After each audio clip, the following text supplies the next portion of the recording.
Bonjour à tous, prenons un moment aujourd'hui pour lire et méditer différents passages du livre du ciel de Luisa Picaretta. Au nom du Père qui me crée, du Fils qui me sauve et du Saint-Esprit qui me sanctifie. Amen. Jésus, nous nous immergeons en toi, dans ta divine volonté. Nous nous unissons à toi, nous nous unissons à ta divinité, à ton humanité, à ta volonté. Nous nous identifions à toi, nous nous consumons en toi. En toi, nous perdons le rien que nous sommes, nous fusionnons nos volontés dans la tienne, nous les fondons dans la tienne. Nous t'offrons, Jésus, nos volontés pour que tu t'en serves comme champ d'action, comme terrain de jeu, que tu poursuives ton œuvre de création dans nos cœurs. Nous nous abandonnons entre tes bras à la manière de nouveau-nés. Nous nous perdons en toi et comme tous les jours, nous te serrons fort contre nos cœurs et nous voulons te dire d'une seule voix que tu es important pour nous, que tu es notre bien, notre tout, notre amour, notre joie, que nous avons besoin de toi.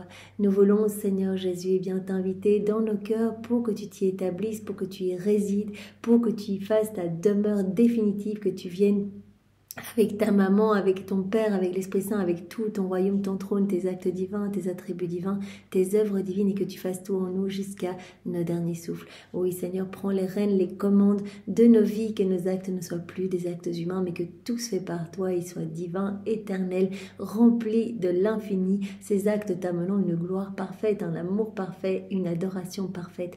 Viens nettoyer nos cœurs, Seigneur Jésus, viens les purifier, viens les ennoblir, viens les sanctifier, viens retirer de chacun d'eux tout ce qui te déplaît, tout ce qui te chagrine, ce qui résulte de nos volontés propres, tout ce qui est ni toi, ni de toi, ni pour toi. Il faut que ça sorte de nos cœurs. Seigneur, recrée cet espace indispensable pour que ta divine volonté puisse s'y déployer dans nos cœurs, qu'elle puisse y avoir son empire, sa souveraineté, qu'elle puisse opérer, agir, œuvrer librement à partir de nos corps, de chacune donc de nos humanités.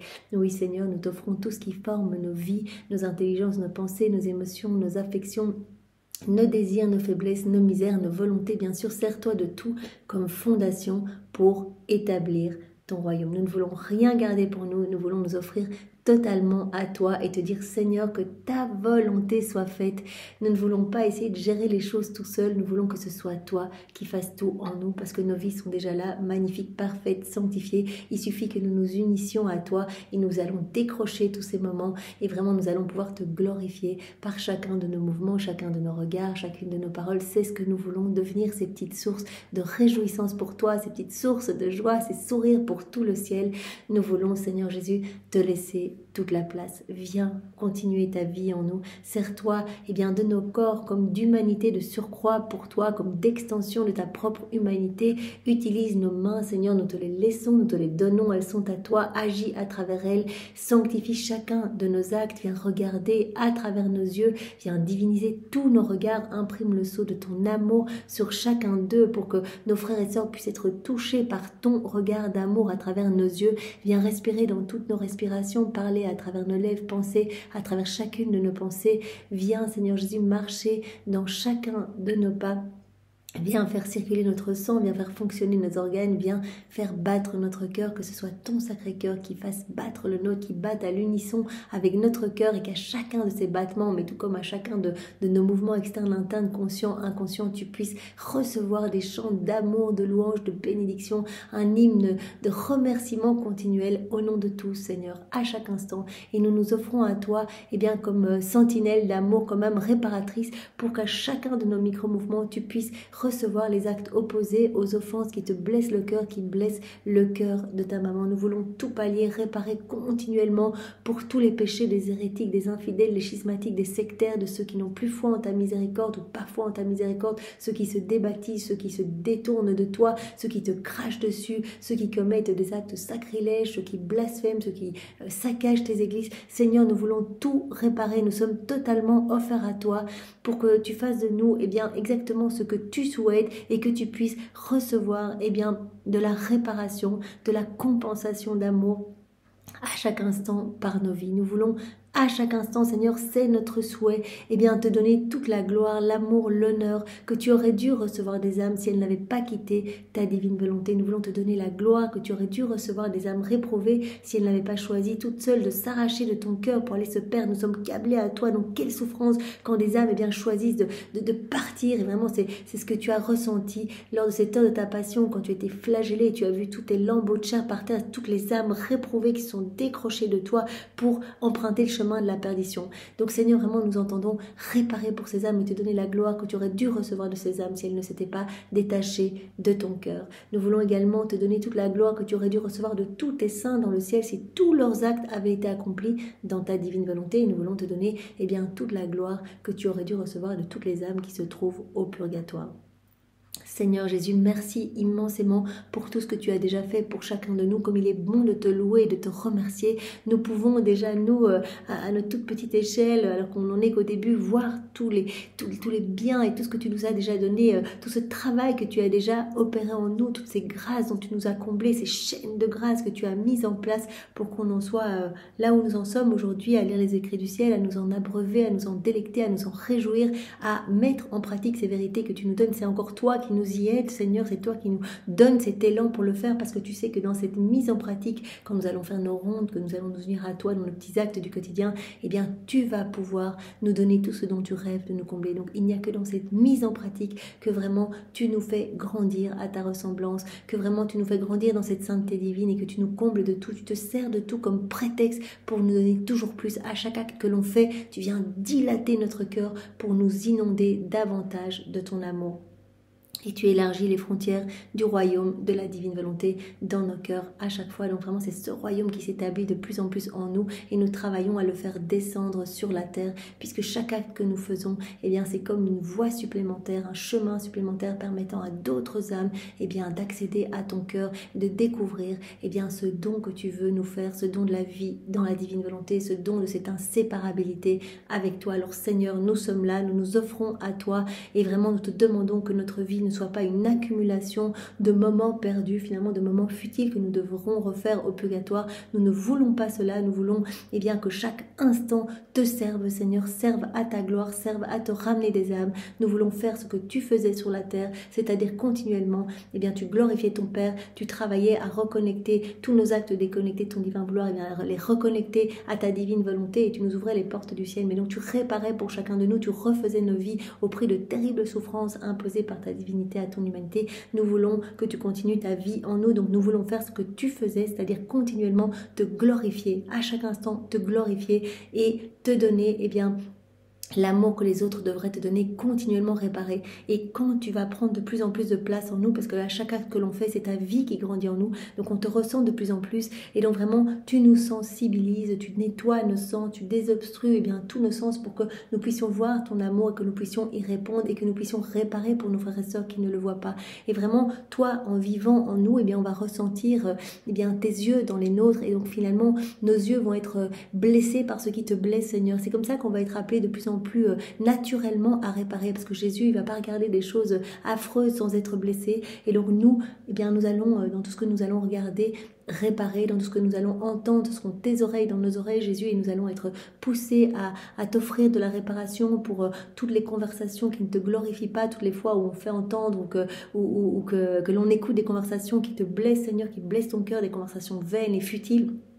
Nous allons être poussés à n'ouvrir nos bouches que pour te louer, que pour te bénir, que pour te glorifier, que pour parler du royaume de ta divine volonté. Donc vraiment c'est toi, Seigneur, en grandissant en nous, qui nous pousse à faire ce que tu faisais, parce que tu viens t'installer en nous et tu continues ta vie en nous. Vraiment tu t'installes avec ton Père, l'Esprit Saint, c'est une présence réelle, avec ta maman aussi, comme nous le savons.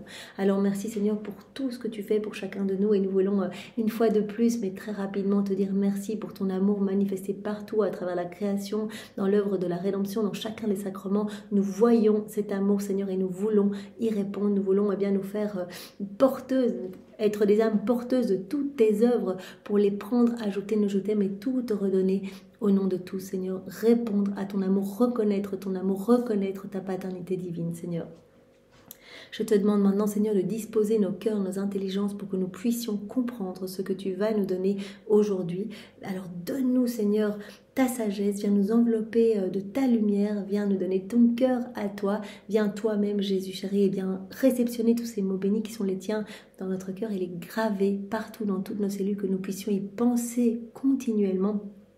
Et que tes paroles, ces vérités, eh bien, puissent vraiment nous pousser, que ces paroles puissent parfumer chacun de nos actes, qu'à chaque instant on puisse se dire mais c'était tellement beau, mais Seigneur je t'aime, je veux m'unir à toi, je veux ce don parce que ces vérités servent à cela, alimenter notre soif de nous unir à toi, alimenter notre désir, puisque tu as dit, eh bien, votre volonté humaine est une puissance spirituelle, tout comme ma divine volonté est une grande puissance spirituelle, la vôtre est une petite, la mienne est une grande puissance, c'est pour cela que, étant deux puissances spirituelles, elles peuvent se fondre et se couler l'une dans l'autre. Et donc, ce que votre volonté humaine veut, elle va le trouver en elle-même. Donc, vous voulez vivre dans la divine volonté, eh bien, le tour est joué. Il suffit de le vouloir et moi, je vais m'occuper de tout. Donc, vous voulez cette vie de la divine volonté en vous, vous voulez posséder cette vie divine en vous, vous voulez devenir ces hosties vivantes, vous voulez que ma divine volonté eh bien, puisse grandir en vous, qu'elle soit souveraine en vous. Le tour est joué. Parce que nous, on veut vous donner ce cadeau. Et si vous le voulez et que vous me demandez ce cadeau continuellement,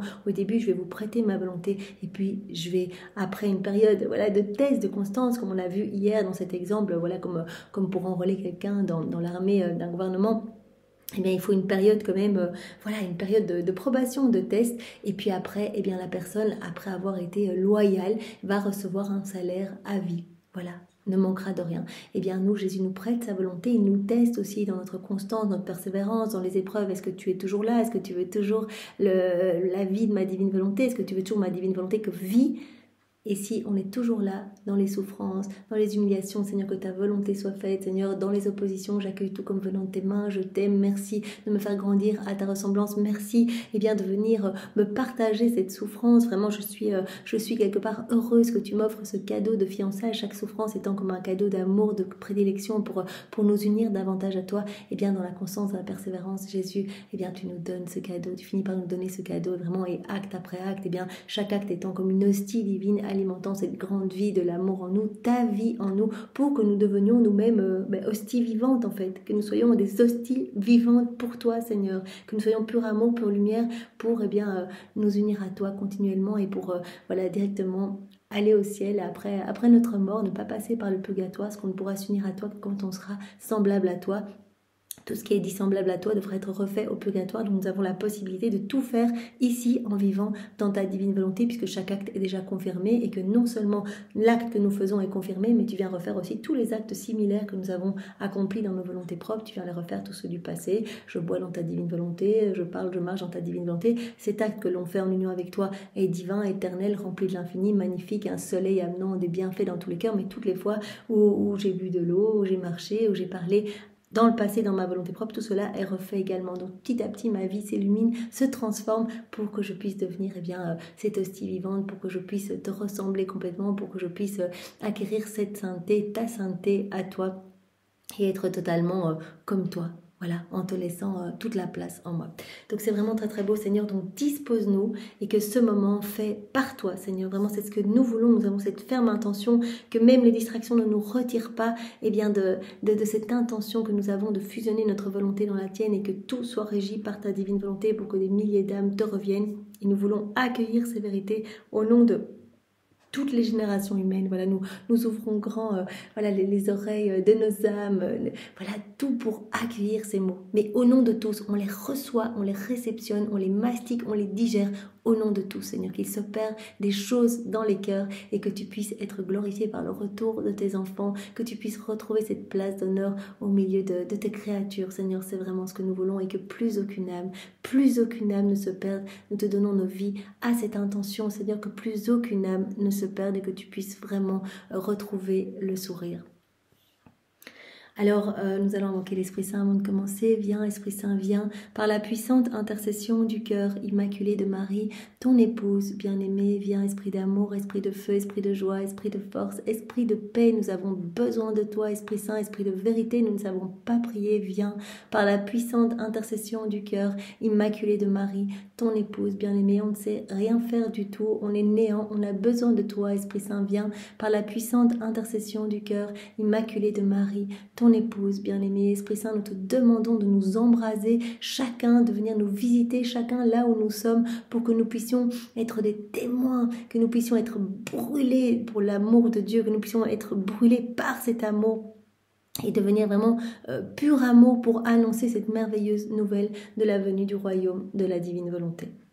Alors le premier passage que Jésus nous donne aujourd'hui se trouve dans le volume 33. Moi je trouve ça vraiment bien. C'est Jésus qui vraiment dirige toutes nos méditations et il nous fait vraiment mastiquer des choses qu'on a vues il n'y a pas si longtemps, mais vraiment cela sert d'ancrage en fait. Vraiment à chaque fois qu'on mastique, Jésus avait pris cet exemple, notre âme est comme du fer noir, et à chaque fois qu'on relit les vérités, qu'on les remédite, et bien c'est comme si on se donnait quelque part des coups et cela crée des étincelles, comme le fer noir qui reçoit des coups de marteau, bien cela crée des étincelles et cela finit par ramollir un petit peu ce fer noir pour qu'il soit plus malléable entre les mains de Dieu. Donc vraiment, tous ces moments que nous prenons à méditer, à relire encore, voilà, à nous rappeler de ces vérités à chaque instant, quelque chose se passe dans notre âme, parce que ces vérités sont des vies divines, des naissances, comme Jésus l'avait dit il y a quelques jours, ce sont nos enfants que nous sortons vraiment de notre sein paternel pour vous transformer, pour parfumer vos cœurs.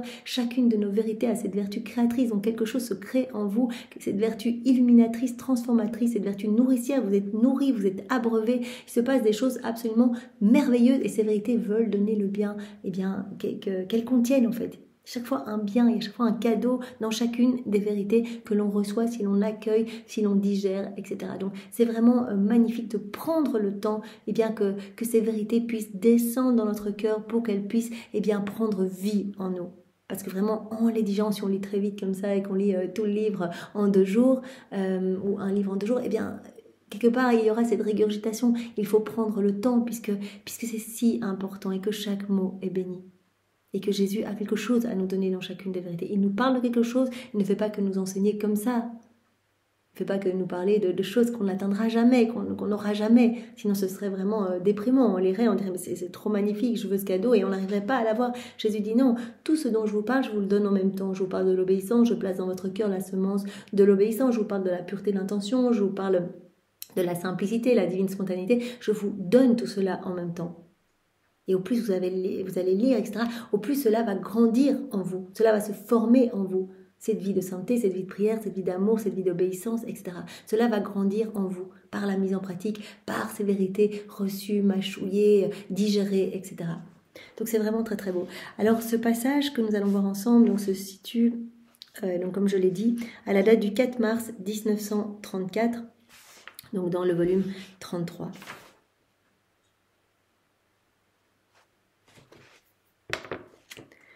Attendez, donc ce n'est pas du tout...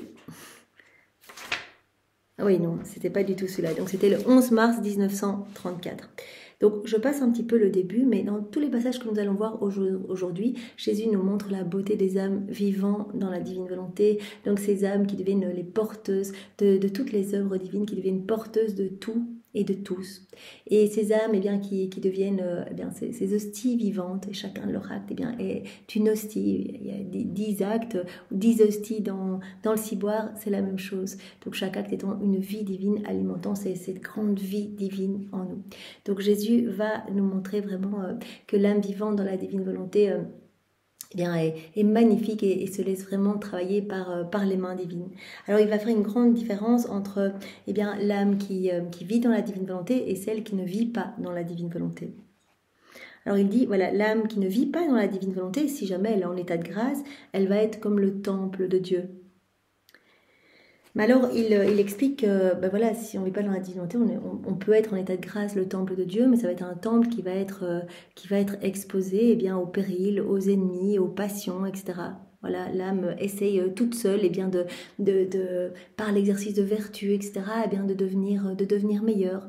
Mais c'est un temple qui risque d'être exposé eh bien, voilà, aux passions, aux troubles, aux chutes, etc. Voilà. Et alors Jésus dit ici, bien souvent notre être suprême se trouve dans ces temples comme en un temple de pierre abandonné où il n'est pas aimé comme il devrait l'être. Et donc bien souvent ce sont des temples même abandonnés. Voilà. Donc on a été créé pour être le temple de Dieu, mais bien souvent, eh bien, voilà, nos âmes sont complètement en ruine en fait. Quand on vit dans nos volontés propres, eh bien, à chaque acte que l'on fait dans nos volontés humaines, on rajoute des petites pelletées de terre, tout devient sombre, on étouffe la vie divine en nous, on place la divine volonté sur la croix et au contraire on alimente notre vie de mauvaises tendances, de mauvaises passions, etc. Et donc ce sont bien souvent des temples en ruine, des temples abandonnés. Et Jésus dit la petite lampe de l'amour continuel que l'âme devrait avoir en hommage de Dieu qui réside en elle est éteinte. Bien souvent, eh bien, la petite lampe est éteinte. Cette lampe de l'amour brûlant pour son Créateur est éteinte par manque d'une huile pure.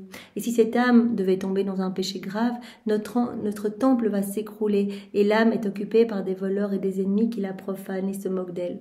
Et voilà, et donc l'âme qui devrait servir de temple de Dieu, eh bien, voilà, est sujet aux attaques, aux périls, aux troubles, est exposé aux ennemis, aux passions. Et bien souvent, donc, ce sont des temples abandonnés, des temples en ruine. Et si l'âme, eh bien, tombe dans des péchés mortels ou autres, eh bien, le temple peut même s'écrouler. Et l'âme peut être occupée, eh bien, par des voleurs, par l'ennemi en fait, par les démons qui viennent, eh bien, l'assaillir complètement. Les ennemis qui la profanent et se moque d'elle. Voilà, notre temple s'écroule et l'âme est occupée par des voleurs et des ennemis qui la profanent et se moquent d'elle.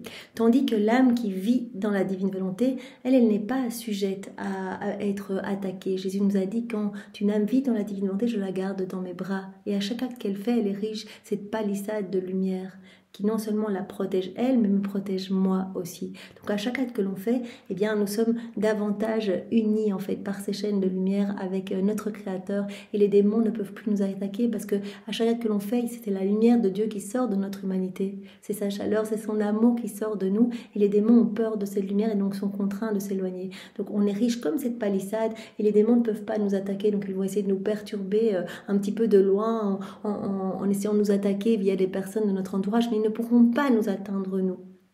Si on reste dans les bras de Jésus, ils ne pourront rien nous faire. Donc vraiment, dans les bras de Jésus, on va rester vraiment en sécurité.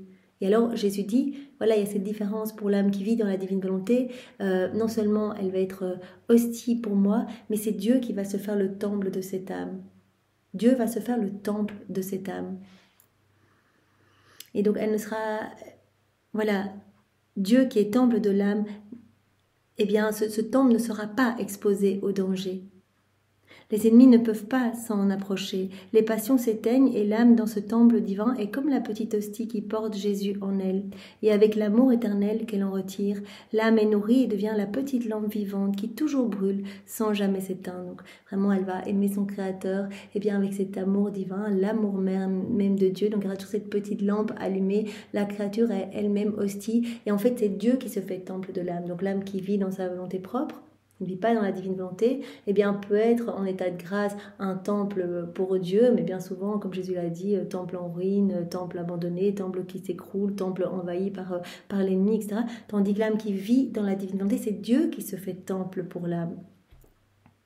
Et la créature, eh bien, est hostie, qui porte Jésus. Et son amour, eh bien, forme comme cette petite lampe vivante qui toujours brûle sans jamais s'éteindre.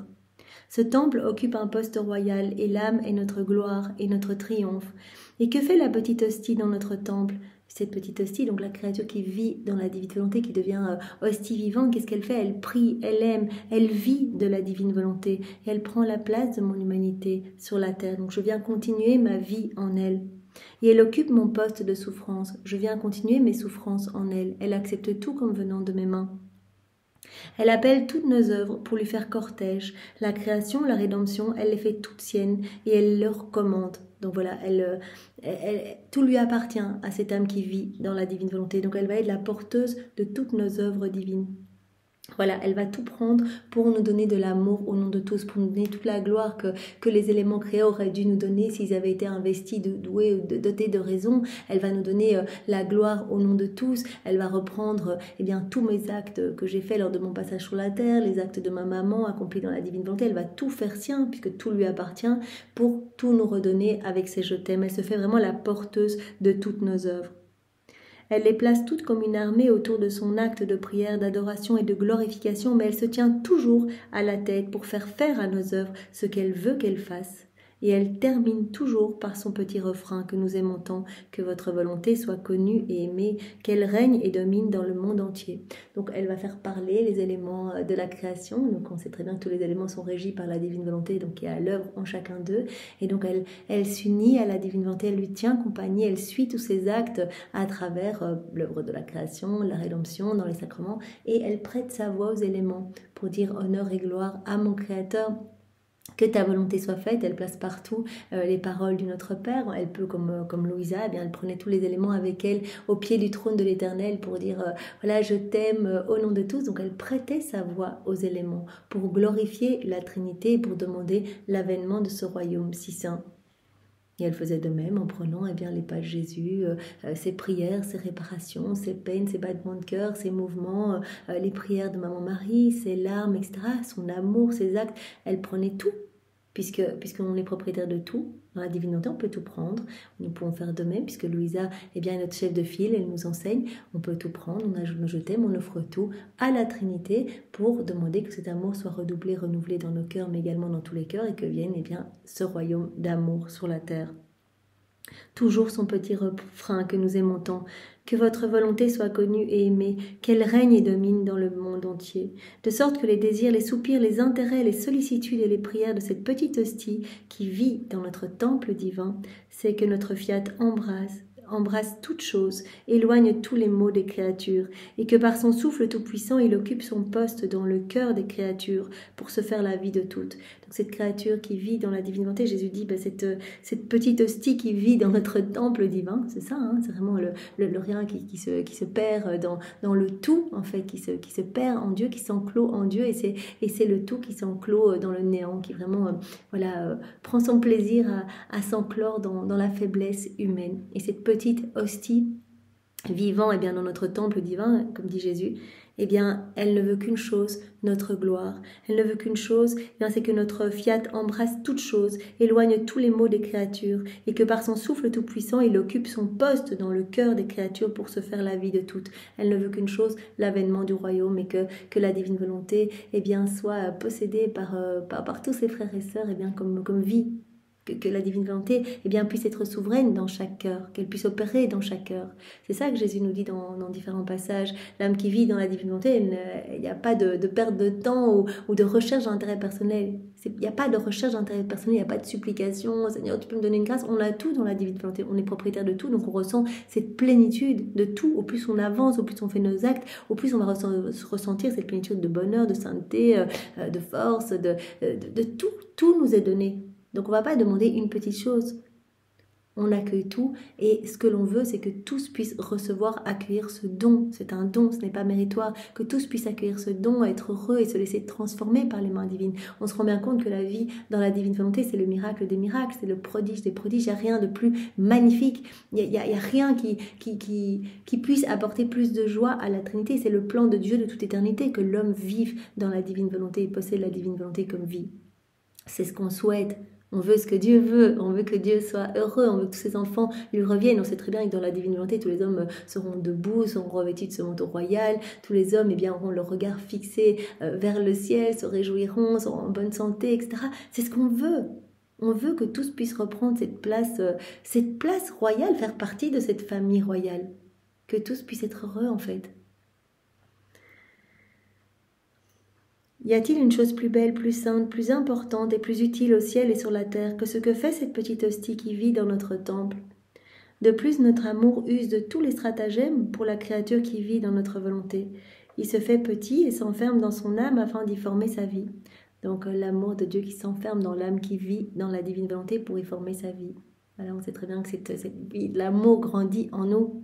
Chaque fois qu'on fait un acte, c'est un témoignage d'amour, c'est une reconnaissance d'amour, c'est un amour parfait qu'on donne à la Trinité. Chaque petit acte, hein, même je fais ma vaisselle, je balaye, je parle, je dors, je marche, etc. C'est une reconnaissance de l'amour de Dieu. On dit, mais je te laisse l'autorisation, divine volonté, pour venir régir ce moment. Je te laisse toute la place. Jésus, je te laisse toute la place. C'est Jésus, la divine volonté. Je te laisse toute la place. Donc c'est un acte d'amour. Et à chaque acte d'amour que l'on fait, ou une ronde, où on reconnaît l'amour de Dieu partout, on place nos je t'aime pour répondre à cet amour, etc. Et on le réoffre au nom de tous. Eh bien, chaque acte d'amour que l'on fait grandir cette vie de l'amour en nous. Cette vie de l'amour. Et donc c'est très très beau. Donc au plus nous faisons des actes, au plus nous allons grandir en intimité avec Jésus. Nous allons l'aimer. Chaque fois qu'on dit Jésus, je t'aime avec ta volonté, c'est cette vie de l'amour qui est alimentée. Mais également à chaque fois qu'on bouge, qu'on parle, qu'on conduit, qu'on respire, qu'on travaille dans la divine volonté, c'est cette vie de l'amour qui grandit en nous, cette vie de prière, cette vie de sainteté divine qui grandit en nous. Voilà, notre amour se fait temple somptueux pour mettre la créature en sécurité et jouir de sa compagnie. L'âme qui vit dans notre volonté pense toujours à nous. Voilà, c'est quelque chose qui se passe quand on vit dans la divine volonté, comme je l'ai dit juste précédemment.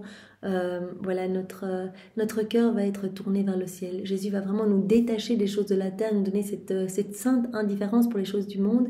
Et vraiment, notre amour va brûler en fait, puisqu'à chaque acte, eh bien, c'est cette vie d'amour qui grandit en nous. Notre cœur va brûler d'amour pour notre Créateur. On va se trouver comme Louisa dans ce labyrinthe d'amour. Louisa, elle le dit chaque fois, souvent en tout cas en commençant à écrire, mais je regarde partout, à droite, à gauche, devant, derrière, c'est l'amour de Dieu, je suis inondée de cet amour, je suis bombardée de cet amour, je peux faire que répondre à cet amour, j'accueille cet amour tant que je peux et je veux le rendre. Comme Adam, maman Marie, bien, qui était inondé sous des torrents de grâce, de puissance, de sainteté, de beauté, et vraiment tout ce qu'il ne pouvait enclore, il se remplissait à ras-bord, tout ce qu'il ne pouvait enclore, et bien repartait en action de louange, de bénédiction, d'amour pour la Trinité, au nom de tous. Donc l'âme qui vit dans notre volonté, elle pense toujours à nous, elle voit notre amour partout, elle a envie de nous remercier, de nous aimer, que tout le monde nous aime, elle a envie de nous ramener des âmes, etc. Elle veut ce que nous voulons, elle pense toujours à nous, et nous pensons toujours à elle. On redouble à chaque fois d'amour. Et à chaque fois qu'elle fait un acte, il y a un déversement d'amour spécial sur cette âme. C'est ça qui est beau. Chaque acte, chaque ronde, chaque prière, chaque méditation, un déversement d'amour spécial sur nous. Jésus dit, notre amour est universel pour tous nos enfants. On aime tous nos enfants, on aime chaque âme autant que toutes les autres réunies. Mais pour l'âme qui vit dans la divine volonté, c'est notre âme favorite, c'est la favorite de la Trinité, favorite de la grâce, favorite de Maman Marie, favorite de tout le ciel, de tous les anges. C'est la retrouvée de la création, elle fait partie de la famille royale, on l'aime, on l'entoure, on veut tout lui donner. Et à chaque fois qu'elle fait un acte, il y a donc ce déversement d'amour spécial et nous allons pouvoir l'embellir, la travailler, la sanctifier davantage. Nous allons pouvoir créer dans son cœur à chaque fois qu'elle va s'unir à nous. Et en fonction du nombre de fois qu'il y aura eu ce déversement d'amour spécial, le nombre d'actes qu'on aura fait, le nombre de méditation, etc., eh bien, nous allons acquérir une plus ou moins grande sainteté dans le ciel. C'est tellement beau. Chaque acte, on est façonné un peu plus à la ressemblance de Dieu. Notre âme s'illumine davantage. Notre âme est vidée de ce qu'il y a d'humain pour être remplie des choses du ciel. Donc notre âme s'embellit considérablement à chaque acte que l'on fait. Donc ça, c'est au niveau personnel, ce qui se passe dans notre cœur, mais on le sait, des milliers d'âmes sont sauvées à chaque fois, des bienfaits qui sont déversés dans tous les cœurs, puisque Jésus a dit, toutes les grâces, les charismes, les miracles, etc., tout ce que j'octroie passe par le truchement des âmes qui vivent dans la divine volonté. C'est parce qu'elles font des actes que je donne ces grâces. Cela passe par ces âmes. Et comme il n'y a pas de temps en Dieu, eh bien cela va toucher les âmes du passé et du futur. Donc si aujourd'hui on médite dans la divine volonté, eh bien peut-être que notre méditation faite en union avec Jésus a donné des grâces, a permis à nos saints patrons ou à des saints que nous aimons de mourir martyrs ou de se mortifier ou de se dépouiller de tout, ou la grâce de la conversion pour Charles de Foucault, pour Saint Augustin, etc. Voilà, des saints qui ont vécu cette conversion fulgurante, Saint Paul, etc. Peut-être c'est ce moment qui leur a donné la grâce de la conversion. Il n'y a pas de temps, mais en tout cas tout passe par les âmes vivantes dans la divine volonté. Et peut-être qu'aujourd'hui, eh bien, si nous avons découvert la divine volonté, c'est parce que des âmes dans le futur feront des actes, ou que des âmes dans le passé, ou Adam, ou actes de Louisa, ou des âmes après Louisa, que sais-je, ou des actes de Maman Marie. Voilà, donc c'est vraiment juste, c'est juste magnifique. Donc l'âme qui vit dans la divine volonté, elle pense toujours à nous et nous pensons toujours à elle. Par conséquent, prend bien soin de toujours être dans notre volonté. Après quoi je continuais à penser à la divine volonté, mon bien-aimé Jésus ajouta, le signe que l'âme vit dans ma volonté, c'est que toutes les choses intérieures et extérieures sont porteuses de ma volonté. L'âme qui vit dans la divine volonté, elle voit la divine volonté à l'œuvre partout. Voilà, ses sens se dégagent, elle voit cette activité palpitante, cette activité divine partout. C'est-à-dire que l'on porte la vie en soi et ne pas la sentir est chose impossible. Cette vie divine grandissant en nous, eh bien on va la sentir en nous de plus en plus, comme Louisa qui voilà, quand elle souffre de ne pas voir Jésus, eh bien elle dit mais malgré tout je sens cette vie divine en moi, cette force qui me pousse à toujours faire mes rondes, qui me pousse à toujours aimer, à bénir, à réparer pour tous. Donc on va sentir cette vie divine en nous et on va sentir cette activité palpitante autour de nous, cette unité du divin fiat. Nous nous retrouvons dans cette unité du divin fiat avec les éléments de la création, avec tout le ciel, avec la Trinité, etc. Car dire que l'on porte la vie en soi et ne pas la sentir, c'est chose impossible. Par conséquent, l'âme qui vit dans la divine volonté sentira ma volonté dans son battement de cœur, sentira cette activité divine dans son battement de cœur, dans son souffle, dans le sang qui circule dans ses veines, dans la pensée qui lui vient à l'esprit, la voix qui donne vie à sa parole, etc. Elle va ressentir que la divine volonté est à l'œuvre partout en elle et à l'extérieur d'elle. L'acte intérieur qui résonne dans l'acte extérieur fait que ma volonté se trouve dans l'air qu'elle respire, dans l'eau qu'elle boit, la nourriture qu'elle prend, le soleil qui lui donne sa lumière et sa chaleur. Donc elle voit la divine volonté partout à l'œuvre. C'est un des signes que l'on vit dans la divine volonté. Jésus nous a parlé ces derniers jours de beaucoup de signes. Il nous a éclairé pour dire voilà, tout s'harmonise, l'ordre qui est le Fils du divin fiat, le Fils direct du divin fiat. Tout devient beaucoup plus harmonisé dans cette âme. Et puis, la fille de l'ordre, c'est la paix s'installe, etc.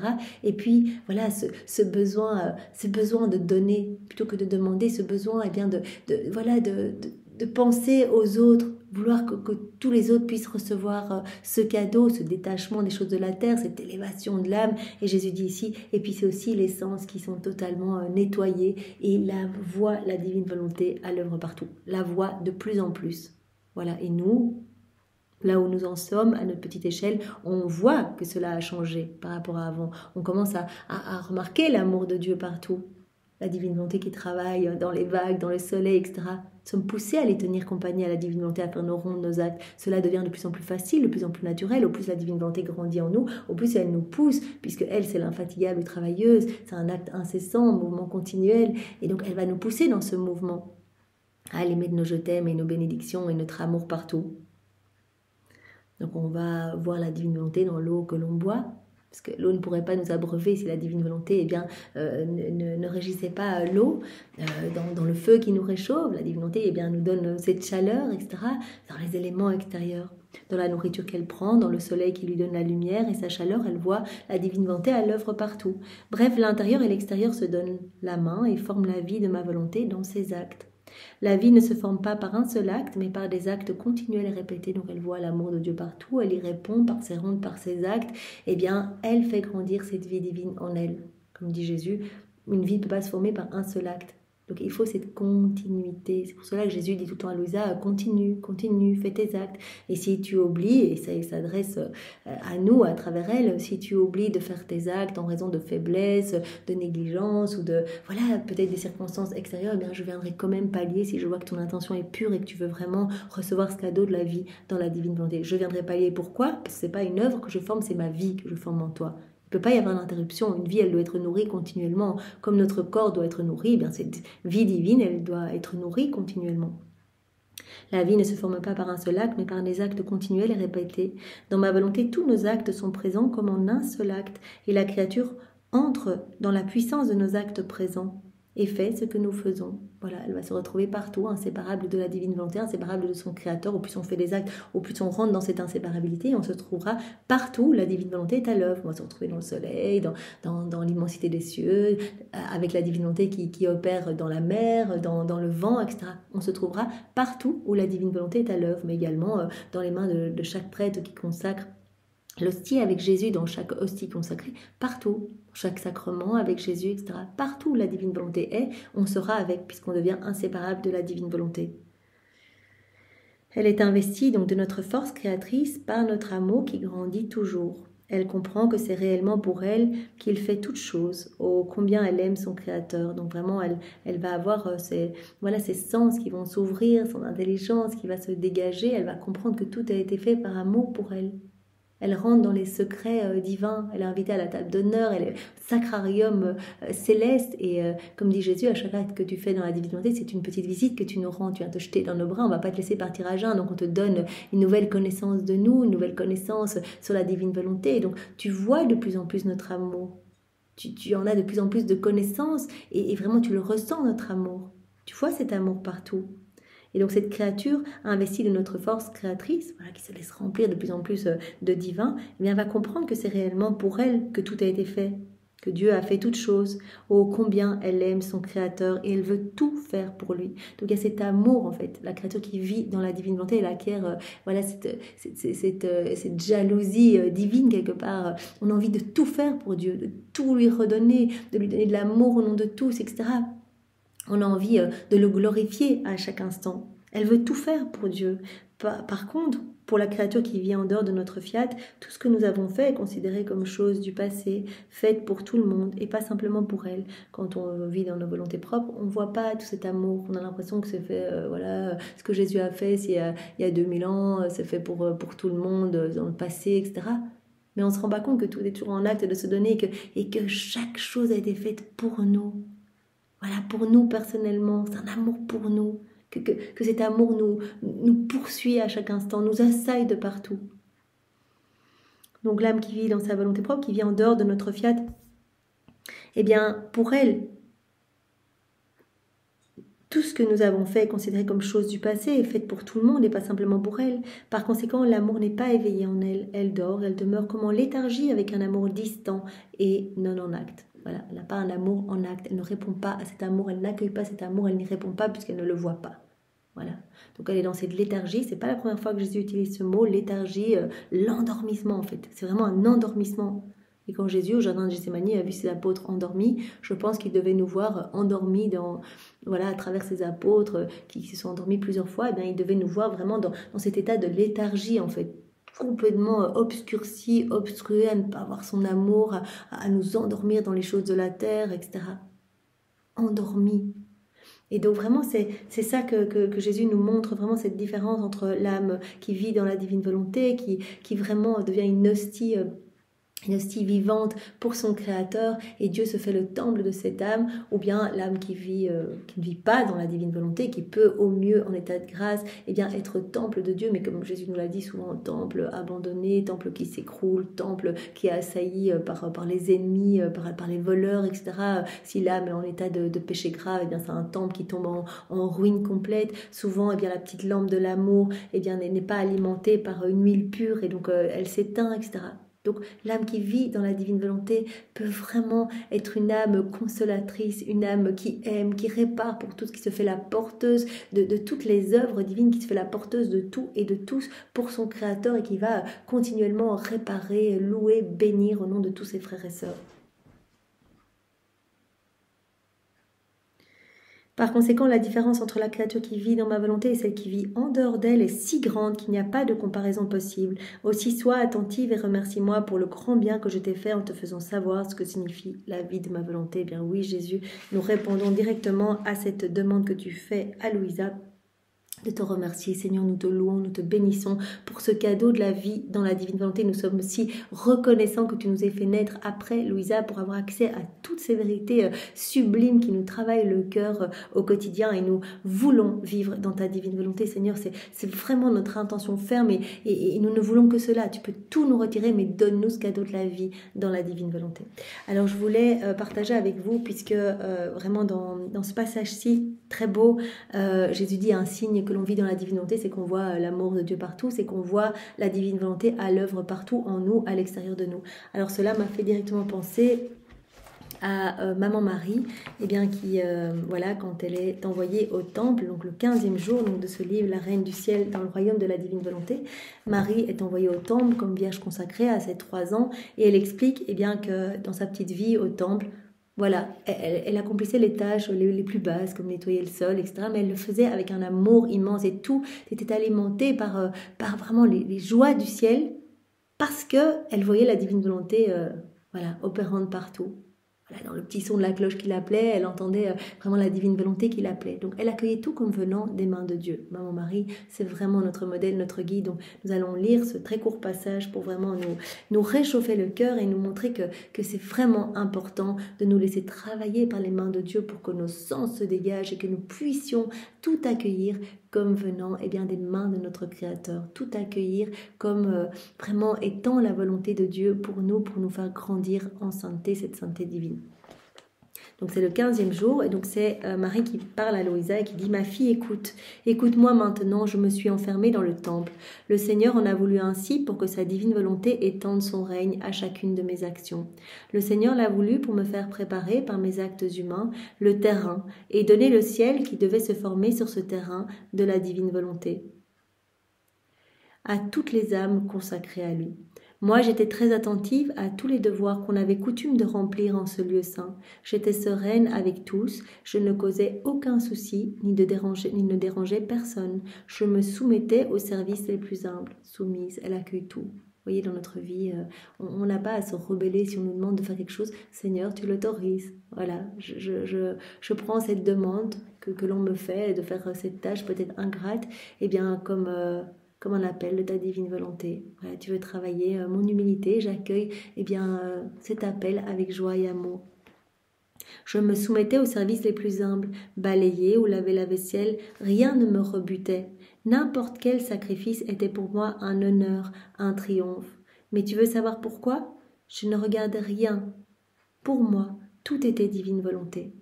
Voilà. Regardez pas la noirceur du sol qu'elle allait devoir gratter pendant 2 heures, etc. Non, tout était divine volonté pour moi. Regardez pas la grandeur, la bassesse du travail, tout était appel de la divine volonté pour moi. Tout était divine volonté.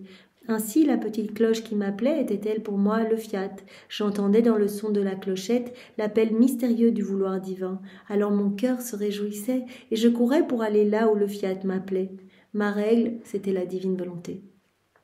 Voilà, tout était appel de la divine volonté pour elle. On l'appelait pour telle ou telle chose. Voilà, que ta volonté soit faite, Seigneur. La petite cloche qui l'appelait, que ta volonté soit faite. Donc tout devenait réjouissance pour elle. Je courais pour aller là où le fiat m'appelait. Mes supérieurs, je les voyais comme les ministres d'un vouloir très saint. Aussi pour moi, clochettes, règles supérieures et actions, même les plus humbles, étaient les joies et les fêtes que me préparait le fiat divin. Voilà, souffrance, etc. Seigneur, voilà, j'accueille tout. Tu veux que je souffre un petit peu maintenant pour te ressembler, pour grandir dans cette intimité avec toi. J'accueille cela. Ce fiat s'étendant ainsi en dehors de moi m'appelait à étendre sa volonté pour établir son règne jusqu'au moindre de mes actes. Et moi je faisais comme la mer qui cache tout ce qu'elle possède et ne laisse rien voir d'autre que l'eau. Je faisais de même, je cachais tout dans l'immense océan du fiat divin et je ne voyais rien d'autre que les océans de la divine volonté. Je ne voyais rien d'autre que la divine volonté à l'œuvre partout en moi, à l'extérieur de moi. Donc un des signes que l'on vit dans la divine volonté, c'est vraiment que nos sens se dégagent et on voit la divine volonté à l'œuvre partout, dans tout ce qui nous est proposé, dans ce que nous mangeons, buvons, regardons, etc. Divine volonté à l'œuvre partout. Toutes les choses m'apportaient donc des joies et des réjouissances. Tout m'apportait de la joie, même les situations difficiles, basses, où j'aurais pu me rebeller, toutes les situations m'apportaient de la joie parce que j'accueillais tout comme venant des mains de Dieu pour que je devienne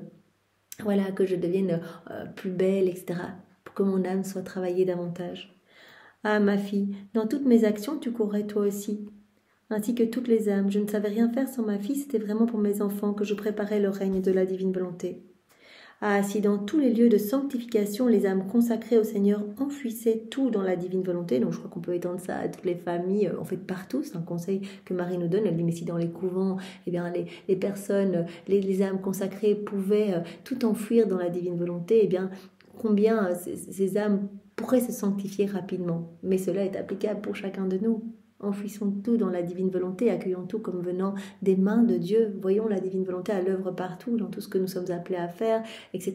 Tout ce qui nous est proposé, en fait tout, nous est proposé pour ce cheminement avec Jésus, pour que sa vie divine puisse se former plus rapidement en nous. Oh, dans tous les lieux de sanctification, les âmes consacrées au Seigneur, si dans tous les lieux de sanctification, les âmes consacrées au Seigneur enfouissaient tout dans la divine volonté, comme elles seraient heureuses, elles convertiraient leur communauté en autant de familles célestes, et elles peupleraient la terre d'autant de saints. Mais je dois hélas leur avouer avec une douleur de mère que de tristesse, que de désordre, que de discorde. Pourtant la sainteté n'est pas dans la fonction qui revient à chacun. Que de tristesse, que de désordre dans la société où on se plaint quand on a des choses difficiles à faire, etc. C'est pas dans la fonction qui revient à chacun. Et actuellement, eh bien, il y a ce combat d'orgueil où tout le monde veut plus de puissance, de reconnaissance, etc. C'est pas dans la fonction qui revient à chacun, la santé, mais c'est dans l'accomplissement de la divine volonté. On va trouver notre joie, notre bonheur, etc. dans l'accomplissement de la divine volonté en accueillant tout comme venant des mains de Dieu, indépendamment de cette fonction. Je suis la réconciliatrice des âmes, je suis la force et le soutien dans les renoncements les plus difficiles. Et nous pouvons nous unir à la prière de Louisa pour vraiment demander à Maman Marie cette aide. De grâce, Maman, je te prie de répandre en moi l'océan du fiat divin et de m'en envelopper, de sorte que je ne vois ni ne connaisse plus rien d'autre que la divine volonté. Ainsi, devant toujours passer par elle, que je puisse connaître ses secrets, ses joies et son bonheur. Ma mère et ma reine, renferme-moi dans le temple sacré de la divine volonté. Voilà. Que vraiment Dieu puisse se faire le temple de notre âme, que nous puissions être ses hosties vivantes et que Dieu se fasse le temple de notre âme et que nous puissions vraiment voir cette activité divine partout et y répondre au nom de tous nos frères et sœurs pour la gloire de Dieu. Alors nous allons maintenant voir le passage du volume 34, donc celui qui se trouve à la date du 4 juillet 1937, vient divine volonté tout faire en chacun de nous, comme en Jésus dans sa divine humanité. C'est Louisa qui parle. Je me trouvais tout investie du divin vouloir. Je le trouvais partout, qui voulait me donner sa vie. Et combien j'étais heureuse de sentir son empire, qui voulait à tout prix, et par ses amoureux stratagèmes, me prendre dans sa vie éternelle. Donc elle voit la divine volonté à l'œuvre partout. Elle voit la divine volonté qui vraiment veut à tout prix, par ses amoureux stratagèmes, la prendre dans sa vie éternelle, tout lui donner et l'inonder d'amour. J'en demeurais surprise et mon toujours aimable Jésus, visitant ma pauvre petite âme, me dit avec sa douceur et sa bonté habituelle: ma bienheureuse fille, si tu savais combien je suis heureux et combien mon amour est soulagé de te manifester ces célestes arcanes, l'amour de notre être suprême, notre adorable volonté. Donc c'est un soulagement, c'est un épanchement de l'amour de Dieu quand Jésus parle de ces vérités, donne ces vérités à Louisa. C'est vraiment l'amour qui déborde de son cœur. Donc c'est vraiment un soulagement. Vraiment, il dévoile combien il aime les créatures, combien il aime les âmes vivantes dans la divine volonté, tout ce qui a été fait pour l'homme. Donc vraiment tous ces dévoilements, c'est un soulagement à l'amour de Dieu. Combien mon amour est soulagé de te manifester ces célestes arcanes, l'amour de notre être suprême et notre adorable volonté. J'attends de pouvoir te dire comment nous nous trouvons parmi les créatures et le grand bien que nous pouvons leur faire. Je veux faire comprendre aux hommes, qui après toi, à travers toi, je veux faire comprendre à toutes les générations humaines que nous nous trouvons parmi nos enfants, que nous sommes partout, que la divine volonté régit absolument tout, régit leur être, leur mouvement, leur circulation, leur battement de cœur, mais régit aussi chaque élément de la création. Jésus nous a dit, si j'arrêtais de souffler quelques instants sur la création, sur vous, tout repartirait au néant. Donc je vous maintiens tous par mon souffle créateur. Nous voulons faire comprendre à l'homme combien nous les aimons, que nous sommes partout, que nous nous trouvons partout parmi eux. Et nous voulons leur faire comprendre le grand bien que nous pouvons leur faire. S'ils accueillent, si ces hommes accueillent notre amour, tout ce qu'on va leur donner. Tu sais que notre immensité englobe toute chose, notre pouvoir et notre force sont si grands que nous portons comme une plume dans nos bras tous les êtres. On maintient tout. Notre pouvoir et notre force, notre immensité, font qu'on prend tout dans nos bras comme une plume. Nous portons comme une plume dans nos bras tous les êtres et toutes les choses, et on régit tout, on s'occupe de tout. Tout cela est naturel dans notre être 3 fois 100, si bien que si nous voulions nous diminuer, nous pourrions le faire. Notre immensité et notre puissance coulent dans chaque fibre du cœur, dans tous les souffles. on régit tout. Notre immensité, notre puissance coule dans chaque fibre de chaque cœur, dans chaque souffle, dans la rapidité du sang qui circule dans les veines, qui coule dans les veines, dans la vélocité de la pensée. Nous sommes les acteurs, nous sommes les spectateurs et la lumière de toutes choses. On est là, partout, on régit tout. Et on a envie de faire savoir à l'homme que nous nous trouvons là, que nous leur donnons la vie, le mouvement, l'être, que nous régissons chacun des aliments avec lesquels ils s'alimentent, ils se nourrissent, qu'ils puissent respirer avec l'oxygène que nous leur donnons, etc. Qu'ils sont bombardés de notre amour partout, que tout a été fait pour eux. Nous n'avions pas besoin de cette belle création, tout a été fait par l'amour pour eux. Mais tout cela n'est rien, ce ne sont que les qualités de notre être suprême, de porter par notre amour et notre puissance, notre immensité, d'inonder chacun de nos enfants. Cela n'est rien, ce ne sont que les qualités de notre être suprême. Mais ce qui est le plus étonnant encore, c'est que nous voulons former toutes ces vies en chaque créature. On veut former notre vie en chacun de nos enfants. Nous voulons que chacun de nos enfants possède notre divine volonté comme vie. C'est le plan de Dieu de toute éternité. Que l'on vive vraiment avec la divine volonté et qu'on aime notre Créateur, qu'on voit son amour, qu'on accueille son amour et qu'on y réponde dans cette harmonie, dans ce flux et reflux d'amour. L'homme, il a été créé pour l'exutoire de l'amour de Dieu, le réceptacle de tout cet amour pour tenir compagnie à Dieu. Nous voulons que l'homme possède notre divine volonté comme vie. Voilà.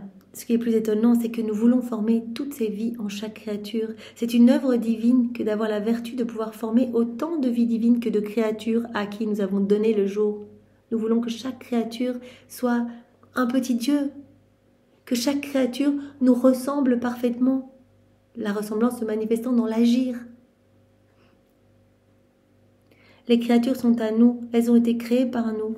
Nous vivons ensemble et parce que nous les aimons, notre amour nous porte avec une force et une puissance irrésistibles à former notre vie en elles. On veut former notre vie en elles. Les créatures sont liées à nous, elles sont câblées à nous, elles nous appartiennent, elles ont été créées par nous. Nous vivons ensemble, nous les aimons, nous voulons former notre vie en elles. Cela nous pousse, cet amour pour nos enfants nous pousse avec cette force et cette puissance irrésistible à vraiment faire grandir notre amour dans leur cœur, à former notre vie en chacune d'elles. Et notre art créateur, non content de créer les créatures, veut dans l'enthousiasme de son amour se créer lui-même en chaque personne créée. Notre art créateur veut se créer lui-même en chaque personne créée. Tu vois par conséquent dans quelles conditions nous nous trouvons parmi la famille humaine. On inonde chacun de nos enfants d'amour, on les bombarde de je t'aime, on les maintient en vie, etc. Mais en plus, on veut former notre vie en chacun de nos enfants. Nous sommes toujours dans l'acte de former notre vie dans les créatures, mais notre art créateur reste rejeté. Les âmes vivantes dans leur volonté propre ne nous laissent pas agir. Jésus nous a dit, je suis le divin artisan, je suis dans chaque cœur, je suis là, c'est moi la divine volonté, je suis sur la croix, je suis enchaînée, j'ai les mains liées, je ne peux pas agir. Je ne peux rien faire dans les âmes, elles ne veulent pas me laisser faire. Elles se gorgent des choses de la terre, elles se gorgent d'elles-mêmes, elles font d'elles-mêmes des idoles. Elles m'étouffent. Je suis étouffée, ça sent mauvais dans ces cœurs. Ça sent mauvais parce que la vie divine est étouffée. À chaque acte qui est fait dans une volonté humaine, c'est cette vie divine qui est écrasée. Donc Jésus dit, comme un corps sans vie, comment ça sentir mauvais, se putréfie. Ces âmes sans cette vie divine, comment ça sentir mauvais. Et moi je ne peux rien faire, j'agonie, j'asphyxie. Et je veux donner cet amour, c'est dans ma nature de donner, mais je ne peux pas le faire. On me lie les mains, on m'empêche de travailler, on m'empêche de créer. Moi je veux rendre ces âmes belles, je veux rendre ces âmes saintes. C'est notre projet que ces âmes puissent vraiment être resplendissantes, puissent être comme nous. Et on m'empêche d'agir.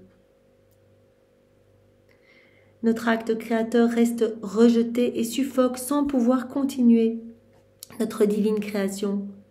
Nous vivons parmi les créatures, elles vivent à nos dépens. Elles vivent à nos dépens, c'est nous qui leur donnons le souffle, etc. C'est nous qui les maintenons en vie. Elles vivent à nos dépens, puis elles s'alimentent avec tout ce que nous maintenons, tout ce que nous conservons, tout ce qui est régi par la divine volonté. Donc elles vivent à nos dépens. Elles vivent parce qu'elles vivent de nous et nous avons pourtant la grande peine de ne pas pouvoir former notre vie en elles. mais elles nous rejettent, elles rejettent notre acte créateur. Nous ne pouvons pas créer en elles, on ne peut rien faire. Donc elles vivent voilà, d'elles-mêmes, elles nous étouffent, alors que pourtant tout leur est donné. Ce serait la plus grande satisfaction, la plus grande gloire qu'elle pourrait nous donner si elle nous accordait la liberté d'être la vie de chacune d'elles. Si elle nous laissait créer, si elle nous laissait faire, si elle laissait la divine volonté souveraine en elle. Ce serait la plus grande gloire qu'elle pourrait nous donner, ces créatures, la plus grande satisfaction. Si elle nous accordait cette liberté, eh bien, d'être la vie de chacune d'elles. Voilà, que la divine volonté, eh bien, puisse être souveraine et reine en nous. Ce serait la plus grande gloire que l'on pourrait donner à notre Créateur. Donc, vivre dans la divine volonté, on amène cette gloire parfaite à Dieu. Et on répare pour tous nos frères et sœurs qui ne le font pas, qui agissent tout seuls sans Dieu. Mais sais-tu où nous sommes libres de former cette vie? Dans la créature qui vit dans notre volonté. Notre divin fiat nous prépare la matière première où former notre vie. Notre divin fiat nous prépare la matière première où former notre vie. Il y place sa puissance, sa sainteté, son amour. On agit dans la divine volonté à chaque acte que l'on fait, et bien vraiment on acquiert de nouvelles choses du ciel. On reçoit voilà, la puissance de Dieu, sa sainteté, son amour, les attributs divins, les joies célestes, des nouvelles béatitudes, etc. Donc cette matière se forme pour que cette vie puisse grandir en nous. Notre divin fiat nous prépare la matière première où former notre vie. Il y place sa puissance, sa sainteté, son amour et il nous appelle dans les profondeurs de l'âme. Et lorsque nous trouvons cette matière adaptable et pratique, nous formons notre vie divine avec un amour indescriptible. Voilà, donc cette matière se forme acte après acte, méditation après méditation. Tous les moments où nous fusionnons notre volonté dans celle de Dieu, eh bien ce sont les petites vies divines qui vont alimenter cette grande vie de l'amour, cette vie qui va se former en nous. Cette vie de sainteté, cette vie de Jésus lui-même.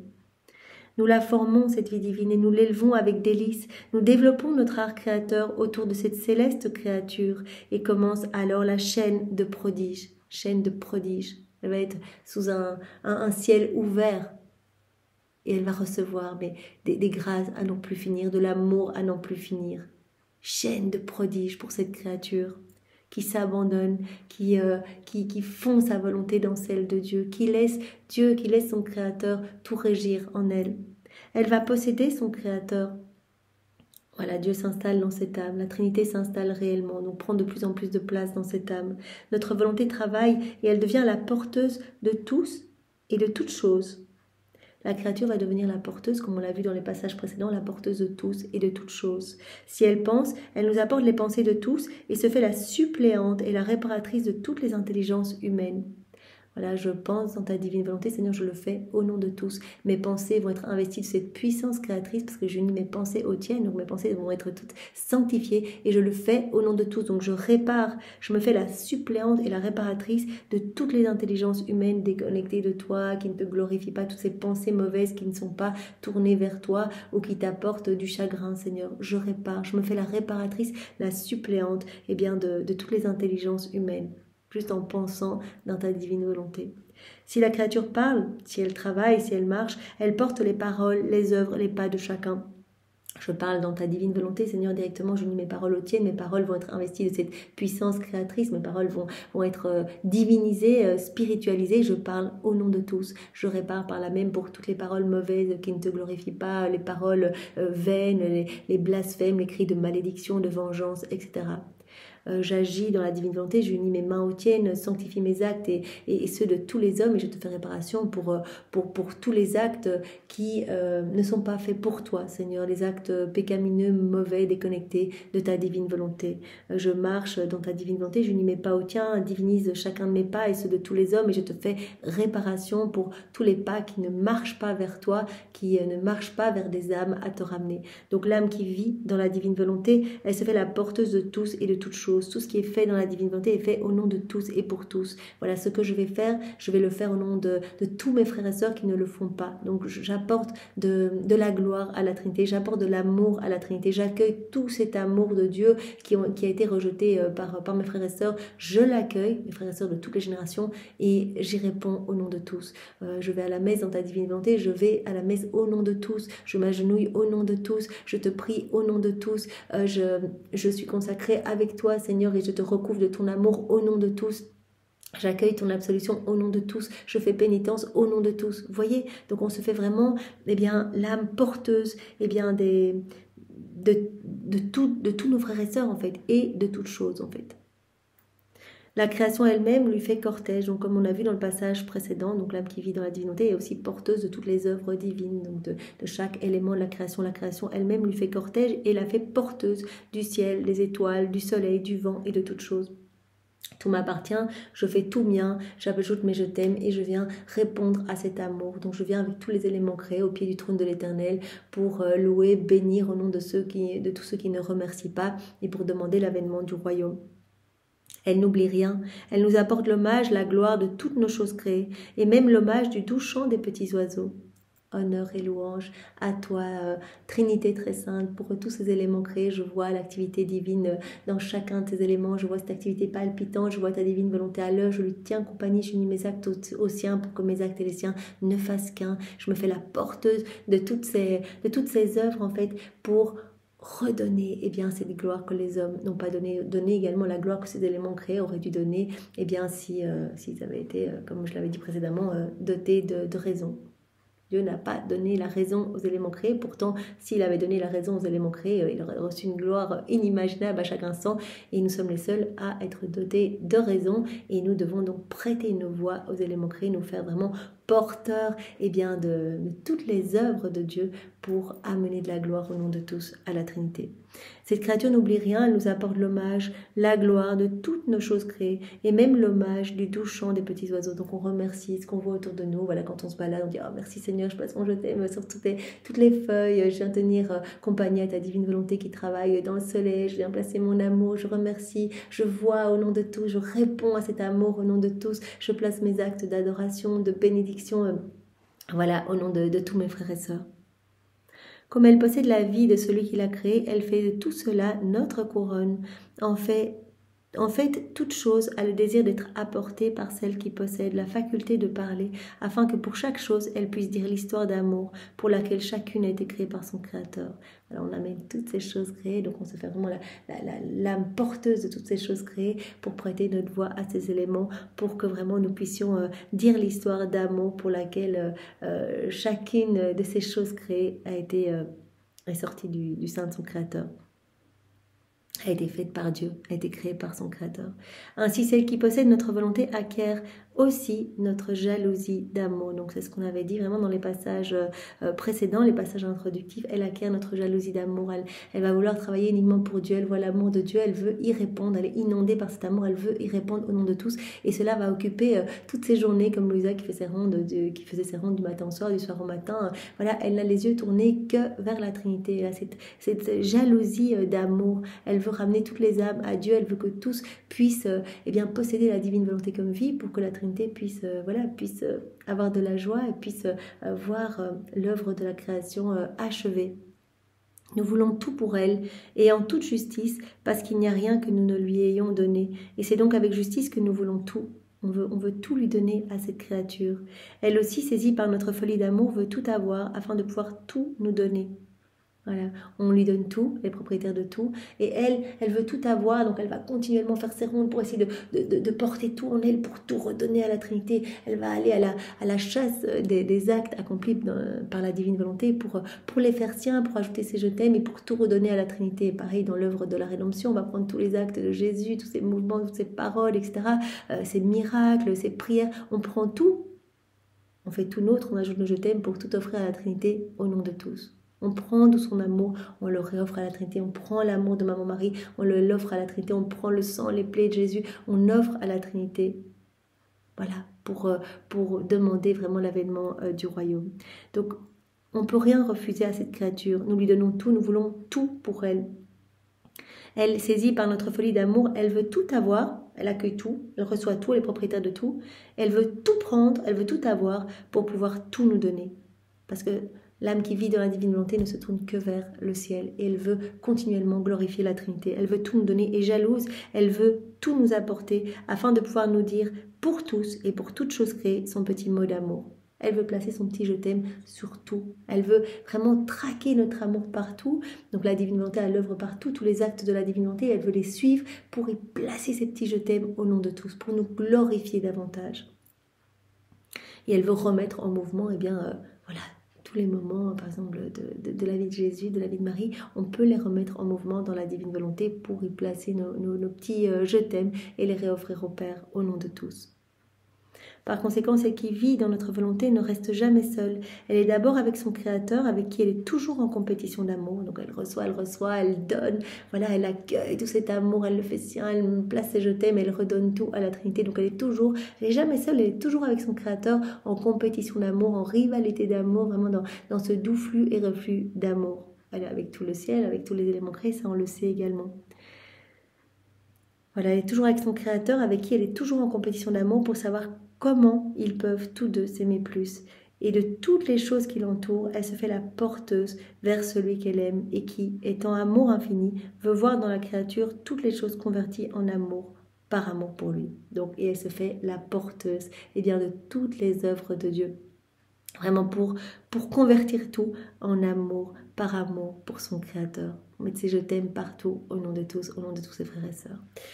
Merci Seigneur, par tous ces passages, tu nous as montré que la beauté de l'âme vivante dans la divine volonté qui était vraiment une hostie vivante, et que pour l'âme qui vit dans la divine volonté, Dieu lui-même se fait le temple de cette âme, et que ses sens se désobstruent à cette âme et elle voit l'amour de Dieu partout pour y répondre. Elle se fait la porteuse de tout et de tous pour dans cet amour jaloux, tout apporter continuellement à son Créateur et répondre à la tendresse divine.